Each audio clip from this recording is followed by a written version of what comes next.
First tonight, developing right now, a judge ruling the state's unemployment agency has violated a court order.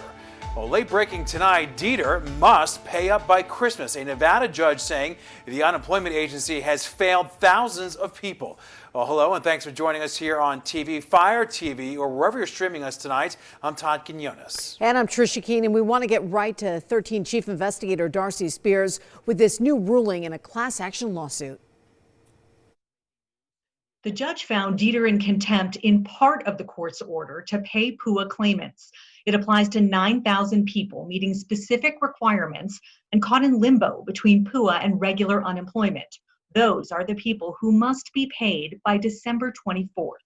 The frustration of claimants waiting months for money was echoed by Judge Barry Breslow as DETR's parade of witnesses offered explanations for failing to abide by his July order. The court didn't order payments to begin. The court didn't order payments to be made to people who were fraudulently attempting to obtain benefits. The court didn't order the department to blanket pay anybody. That was not the court's order. And the court, frankly, would just remind both sides here that the court narrowly tailored its order to a couple different buckets of people that the court found federal law required payments to be made. The people the court ordered to be paid are claimants like Heather Boyd, Steve Kolsnick, and George Doherty, PUA claimants who DETR started paying, then stopped. I received one payment on 7/22. Do you recall what that amount was?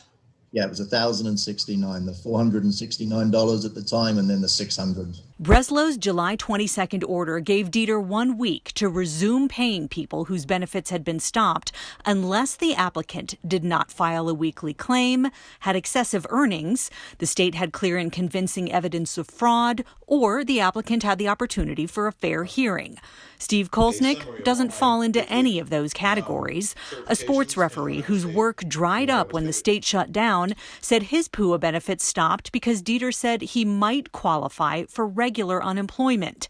Many claimants have been told the same thing, falling into what's been dubbed the PUA UI whirlpool. Greg Doherty, a rideshare driver and event photographer, appealed after getting his one and only payment from DETR. He's been waiting for a hearing for 5 months. DETR employees testifying on behalf of the agency all said essentially the same thing. We're just simply going to remove every stop and hold on these claims and release them for payment of benefits and ignore U.S.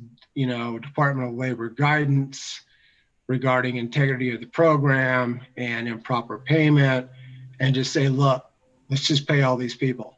Judge Breslow said he'd carefully considered all of that, basing his order on U.S. Supreme Court precedent. The judge demanded to know who at DETR ordered PUA payments to stop to people like the claimants who testified.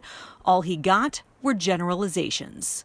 Lead PUA analyst Patricia Allender said there was no willful violation of the court's order, but admitted DETR could have done a better job helping claimants.